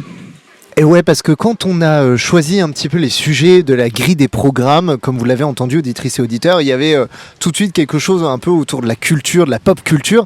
On a parlé de jeux vidéo et il y a un truc qui est ressorti assez vite, c'est parfois la complexité aussi de montrer aux parents que les jeux auxquels on joue, c'est pas obligatoirement des jeux violents et que parfois le regard il peut être un petit peu... on peut se tromper aussi sur les jeux vidéo et leur impact sur la jeunesse. Du coup, on va en parler ensemble avec vous qui consommez peut-être des jeux vidéo, qui jouez peut-être régulièrement à des jeux. Est-ce que vous avez aussi ce regard parfois des adultes en mode « Ah, tu joues trop aux jeux vidéo, les jeux vidéo ça rend violent, ça rend débile ». Est-ce que ça vous agace pas un petit peu d'entendre ce genre de choses ? Qui veut commencer ? Paul ? J'ai souvent la remarque que je joue trop aux jeux vidéo, que je suis trop sur mes écrans. Ce qui est vrai après, mais parce que en général je joue avec des potes et donc je joue pas seul et je m'amuse tout le temps en fait. Et ouais. Et tu penses que justement parfois les adultes oublient qu'il y a ce côté aussi un peu multijoueur, le fait d'être en communauté, en groupe, mais en fait vu que tu es devant un écran, les gens ont l'impression que tu es dans ton coin en fait. Ouais, en fait ça va dépendre de tous. Si les personnes qui te font la remarque sont assez vieux entre deux grandes guillemets quand même, ou relativement jeunes et qu'ils ont des connaissances sur les jeux vidéo, le regard il va être totalement différent. Donc c'est-à-dire que si c'est une personne qui ne joue presque pas aux jeux vidéo, il va se dire il joue trop, c'est mauvais pour lui.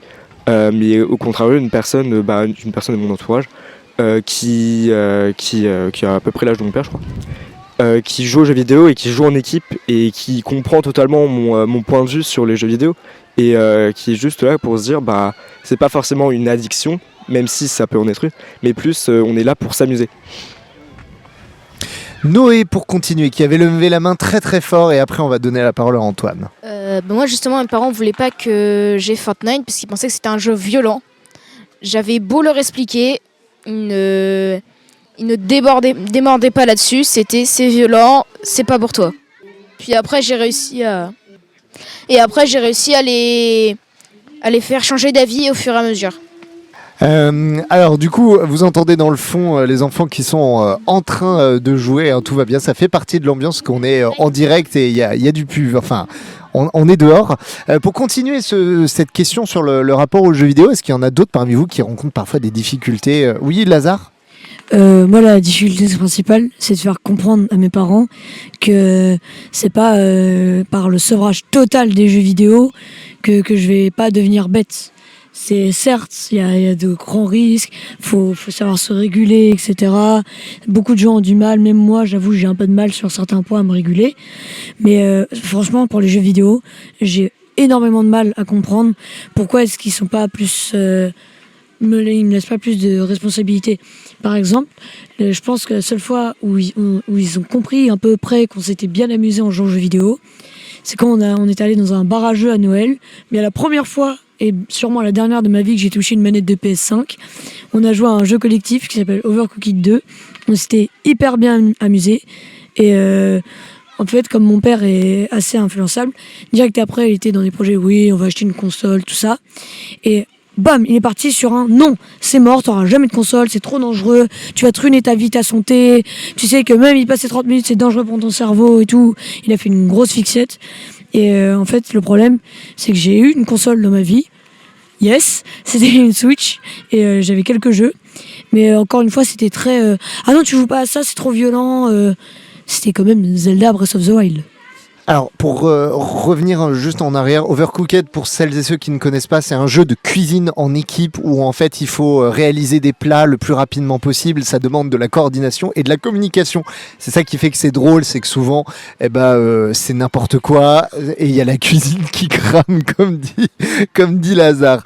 De ton côté, Raphaël, toi, les jeux vidéo, ça passe ou ça casse ? Moi, avec mes parents, on y joue. Sauf que mon père me dit que parfois, j'y joue trop. Sauf que quand ma mamie, elle me laisse un peu y jouer longtemps, mais quand j'entends ce que ma mamie me dit, elle me dit que mon père était pas mieux. Alors, est-ce que ça sous-entend que les adultes oublient qu'ils ont été eux-mêmes des jeunes et qu'ils ont eux-mêmes consommé, enfin, qu'ils ont eu eux-mêmes des fixettes sur des trucs? Peut-être en effet qu'on oublie vite qu'on a été aussi jeune comme vous. Noé, pour compléter. Alors, mon père critique que je fais beaucoup de ma Switch et de Fortnite. On a fait un blind test sur des séries télé. On avait une équipe en face, on leur a mis 15-2. Donc il critique que je passe mon temps sur les écrans. Quand il était petit, à mon avis, il regardait toutes les séries télé en boucle 4 fois. Mais voilà, en fait, c'est ça, c'est-à-dire que ce qu'on vous reproche, en fait, c'est ce que eux-mêmes, peut-être, on leur a reproché, mais sur d'autres trucs, c'est-à-dire d'être trop en train de regarder des séries télé ou trop à jouer dehors avec des gens inconnus ou peut-être à lire des livres. Enfin, en fait, on a tous une consommation différente qui peut être parfois excessive, hein, mais on a tous eu une consommation de culture à un moment ou un autre de notre vie. Lazare, et puis après Mao, et puis après Antoine, parce qu'Antoine voulait prendre la parole tout à l'heure. Moi, c'est pas pour faire mon rabat-joint, mais je vais revenir sur le conflit générationnel. Mon père avait mon âge, Internet n'existait pas. Donc il a énormément de mal à comprendre mes goûts et mes envies en jeux vidéo ou même dans d'autres choses par rapport aux écrans. Et c'est vraiment assez galère, vraiment très très galère. Parce que lui, de ce qu'il m'a dit, c'est lui le truc de sa génération, c'était l'arrivée de la télé. Et apparemment, lui, il était accro à ça. Apparemment encore pire que moi, mais bon, il n'a pas voulu me le dire. C'est pas bien grave, mais j'ai vraiment énormément de mal à comprendre. Et c'est très très très très très frustrant d'être serré comme ça dans un cadre de pas de jeux vidéo, pas de console, c'est pas bien et tout. En fait, ce qui se passe, c'est que il a vécu peut-être aussi ce côté, on n'était pas drivé, les parents, disons que eux-mêmes en fait se sentaient peut-être dépassés avec l'arrivée de la télé, et donc il a vu les effets que ça faisait, et il s'est dit mince, j'ai pas envie de reproduire ça sur mes enfants. Ce qu'on fait tous, hein, on se dit tous quand je serai parent, il y a ça, j'aurai ça comme valeur et tout, et en effet après quand t'as ton enfant, l'enfant il comprend pas toujours parce qu'on n'explique pas aussi le rapport qu'on a eu à ces choses-là. Paul, je crois Mao, tu voulais continuer? Oui, je comprends un peu tes parents parce que moi, si j'aurais un enfant, je voudrais le protéger. Si c'est vrai, c'est Zelda, c'est pas violent, mais si tu en deviens accro, au début on dit non, je suis pas accro à ça, mais après, avec le temps, on peut devenir accro. Et c'est dangereux, après nocif pour la santé. Après, tout dépend de ce que vous mettez derrière accro. Si c'est jouer une fois par semaine, 2-3 heures, pour moi, c'est pas vraiment être accro. Mais après, on n'a pas tous la même sensibilité sur ces questions. Antoine? Je voulais rebondir sur ça par rapport à une dépendance ou bien être accro au jeux vidéo. Il n'y a aucune dépendance possible jeux vidéo parce que ça n'est pas un produit. Il faut savoir que l'OMS ne reconnaît pas le jeu vidéo comme une addiction. Voilà. Donc déjà, après, c'est vrai que on y passe plus ou moins de temps, mais ce qui est problématique, en fait, je pense, pour moi, c'est plus le contexte dans lequel on joue. Si on joue beaucoup tout seul, à des jeux seuls, à des jeux violents, et que personne ne nous explique ce que c'est que le jeu vidéo, que ce qui s'y passe reste dans le jeu. Par exemple, je vais prendre un jeu comme GTA où on est libre de faire ce qu'on veut, de conduire n'importe comment, de tuer des gens où le but du jeu c'est de avoir le plus de policiers derrière nous, etc. Dans le jeu, ça ne pose pas de problème. À l'extérieur du jeu, les règles elles sont complètement différentes. Donc c'est vrai que si on se met à conduire comme dans GTA, oui, on va avoir des vrais problèmes que si on tue des gens comme dans le jeu. Dans le jeu, c'est ok. À l'extérieur, non. Et il y a plein de gens on ne leur explique pas tout ça, et c'est pour ça peut-être que le jeu peut les rendre violents. Mais de manière générale, le jeu vidéo, il ne donc rend pas violent. En fait, moi, j'avais compris cette mécanique-là du c'est dans le jeu, c'est dans le jeu. C'est pas, on fait pas ça dans la vraie vie. Il y a des choses qu'on fait dans les jeux qu'on fait pas dans la vraie vie, des choses qu'on fait dans la vraie vie qu'on fait pas dans les jeux. Ça, c'est pas un problème. Mais après, moi, je pense que c'est par rapport à mes parents. Eux n'ont pas dû comprendre cette mécanique-là. Pour eux, c'est oh, tu joues trop à ça, tu vas faire pareil dans la vraie vie et tout. Et c'est pour ça que je pense qu'il faut absolument inviter les parents à jouer aussi, à partager des moments en fait de jeux vidéo aussi avec vous, parce que parfois en fait ils voient pas, ils savent pas exactement à quoi vous jouez. Et par exemple, moi je sais que pour avoir déjà partagé des moments de jeux vidéo en famille, c'est aussi le moyen aussi de créer des passerelles entre des trucs qu'on aime soi et parfois des parents qui se retrouvent un peu dépassés en mode mais attends, je comprends pas, tu joues à quoi, c'est quoi ce truc et tout. Bah viens en fait, prends ma manette, tente et tu verras en fait pourquoi moi j'ai besoin de ça aussi pour me construire et pour avoir une bulle dans laquelle je peux être autre chose que un enfant, un élève, etc. Je suis d'accord avec toi. C'est moi avec mon père, on jouait beaucoup ensemble en fait aux jeux vidéo. Donc au début, il avait peur aussi. En fait, il savait pas voilà. Et après, on s'est fait des parties de Mario Kart de dingue en fait avec mon père à l'époque. Bon, là maintenant, il y arrive plus parce que c'est voilà. Déjà en fait, il y joue plus et c'est beaucoup trop technologique pour lui maintenant. Mais à l'époque, ouais, il y jouait beaucoup. Et en fait, moi j'aimerais aussi qu'on parle un petit peu des bénéfices que ça peut avoir en fait le jeu vidéo, parce qu'on parle beaucoup des effets négatifs comme quoi ça peut te rendre accro, même si on a vu qu'on pouvait pas vraiment être accro, ça peut rendre violent, on y passe trop de temps. Mais à votre avis, en fait, quels sont les effets en fait bénéfiques à jouer aux jeux vidéo? Savoir contrôler tout ce qui se passe dans le jeu, mais on sait très bien qu'on ne contrôlera pas tout dans la vraie vie. Il y a des jeux, par exemple les jeux de rapidité ou de concentration, aident à l'amélioration, à la concentration ou justement à affûter les réflexes. Ça, il y a très peu de jeux qui le permettent, mais il y en a, ils existent. Ils sont même parfois nombreux par rapport au catalogue de jeux immense auquel on a accès. Et un effet positif dont on ne parle pas assez, c'est que les jeux, ça permet de savoir se canaliser soi-même. On perd sur un jeu, on a la rage, d'accord. On a non, c'est pas bon et tout. Pendant 5 minutes, on insulte l'adversaire, tout ce qu'il faut, voilà. Mais on sait que dans la vraie vie, on perd au handball, faut pas crier comme ça sur les gens parce qu'ils peuvent mal le prendre. Ça peut amener à des choses horribles, tout ça. Effectivement, c'est quelque chose qui est donc sur important, c'est que le jeu vidéo, il peut permettre de gérer ses propres émotions et même de quelquefois en découvrir. Par exemple, il peut y avoir des jeux où on doit marcher entre deux falaises sur un fil et là hop, on se découvre une phobie. On se découvre le vertige, alors que c'est pas nous, mais c'est notre personnage du jeu qui le vit. Là, le jeu permet de mettre pause. Dans la vraie vie, la pause elle n'existe pas. Hein. On peut pas mettre pause. Hop, voilà. Avec le jeu, on peut mettre pause face à une peur. On peut mettre pause face à du vertige. On peut mettre pause face à plein de choses et ça nous permet d'accueillir différemment certaines émotions. Et comme tu disais aussi, le fait de s'améliorer. Souvent.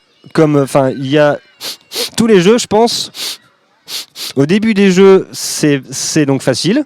Et puis au fur et à mesure, le jeu devient dur. En fait, au fur et à mesure que on avance dedans et que le joueur, donc nous, le joueur, l'acteur, et que le personnage monte en compétence, le jeu il devient dur aussi au fur et à mesure. Donc ça permet d'apprendre tout en s'amusant.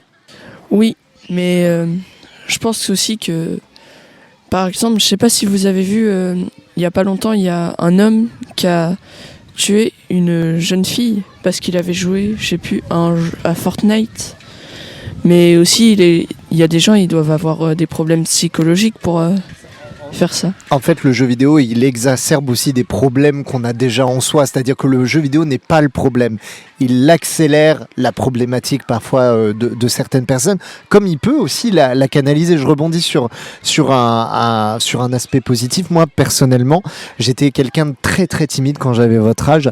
Et je sais que le jeu vidéo m'a beaucoup aidé aussi à me sociabiliser parce que sans être forcément face à la personne physiquement, quand tu dois communiquer avec quelqu'un pour t'organiser, pour être stratégique, pour trouver la bonne solution pour affronter un boss. J'ai beaucoup joué à World of Warcraft quand j'étais plus jeune.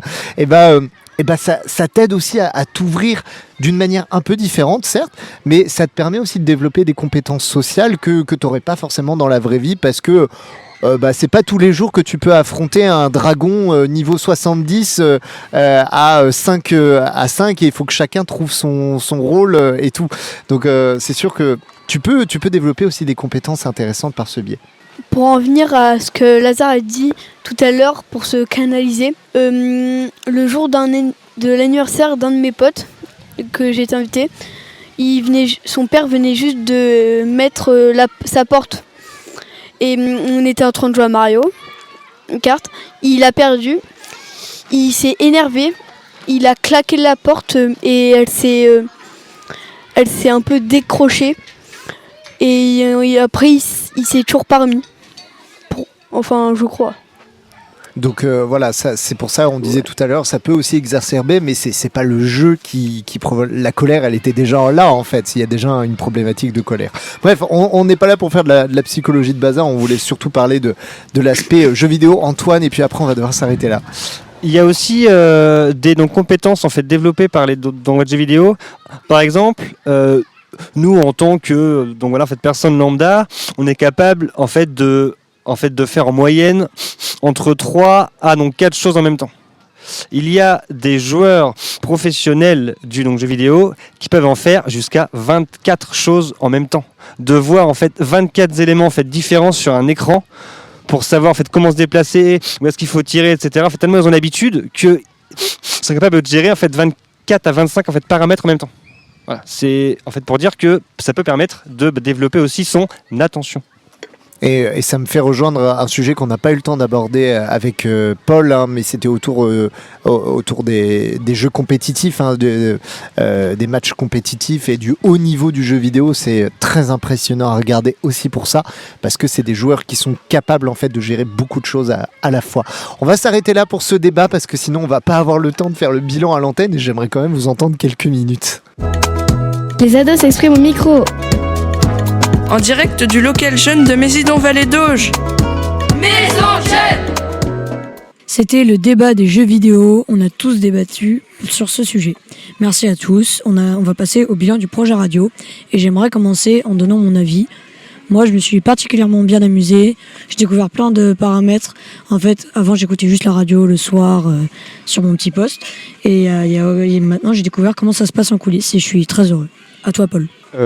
Cette semaine, j'ai beaucoup aimé, d'ailleurs, parce que ça m'a permis de retrouver cette sensation d'être en direct que j'avais eu en 4e, où j'avais fait un atelier radio aussi avec mon collège, que j'avais juste adoré. Et retrouver cette sensation, ça fait vraiment plaisir, et aussi simplement perdre tout le stress accumulé avant avec les préparations. Quand tout se libère après, quand on est à l'antenne, tu te dis mais pourquoi ça fait pas ça avant, et pourquoi ça n'arrive que maintenant? Moi je trouve que ça me donne envie de revenir, de continuer, et je vais faire de mon mieux pour venir les vendredis. On rappelle aux auditrices et auditeurs qu'on est qu'au démarrage de ce projet radio, et que évidemment on va se rejoindre encore plein de fois pour continuer cette expérience et produire aussi d'autres émissions, d'autres choses en fonction de vos envies. Noé. J'ai bien aimé le projet radio. J'ai découvert plein de trucs de la radio, les coulisses, aussi du vocabulaire comme les interviews, les débats ou les trucs comme ça. Avant j'écoutais la radio, puis j'écoutais juste. Là je sais ce qui se passe, je sais comment ça fonctionne, et voilà. Donc ce qui veut dire que quand tu écouteras la radio, tu diras « Ah, ça c'est une chronique, ah, ça c'est une interview ». C'est ça. Oh. À côté, Raphaël. Moi j'ai bien aimé. C'était bien le projet radio. Je vais vouloir y revenir. Et ça va peut-être m'aider pour mon métier que je voudrais faire quand Colin m'a appris à manier la platine. Ça t'a carrément donné envie de t'intéresser à ce métier de la technique ? Non, c'est pas ça que je voulais faire de base. De base, ouais, mais du coup, ça t'a intéressé dans ce domaine-là. Non, ça va m'aider. Ça va t'aider, parce que tu veux faire quoi? DJ. Ah oui, ouais, en effet, ça se rapproche en termes de compétences. On continue avec Tessa. J'ai beaucoup aimé faire cette semaine. J'ai découvert plein de trucs et c'était vraiment très intéressant. Eh ben, pour prendre la parole 2 minutes, je voulais vous remercier, vous les jeunes, parce que c'était une très très chouette expérience. C'était le dernier projet radio de l'année scolaire. Là, ensuite, on part en vacances ce soir avec les collègues. Et c'était vraiment très plaisant. J'ai passé une semaine, c'est passé à une vitesse. Vous avez tous été géniaux. Vous vous êtes mis au travail. Vous avez jamais ronchonné dès qu'il fallait se mettre à écrire, à préparer des contenus et vraiment j'ai hâte de voir ce que ça va donner. La suite ne va être que encore meilleure et vraiment j'ai hâte de pouvoir continuer avec vous. Et moi Antoine. je voulais dire aussi en fait merci à tout le monde, merci à tous d'avoir joué le jeu et puis d'avoir été là pour ce projet. Et puis écoute, merci à Jordan et puis à Colin qui est notre régisseur pour votre soutien, pour votre compétence et pour votre professionnalisme. Merci beaucoup. Vous écoutiez Maison de Jeunes, animée par Paul, Noé, Tessa, Raphaël, Mao, Antoine et moi-même. Merci à la ville de Mézidon-Vallée d'Auge pour leur soutien et nous avoir permis de faire ce projet. Big up à Antoine qui nous a accompagnés au sein du local jeune. Un grand bravo à Colin et à la technique et aussi à Jordan qui nous a motivés et soutenus durant la semaine. Merci à nos invités d'être venus, Guillaume ainsi que Claire et Antoine. Au revoir, c'était Maison de Jeunes.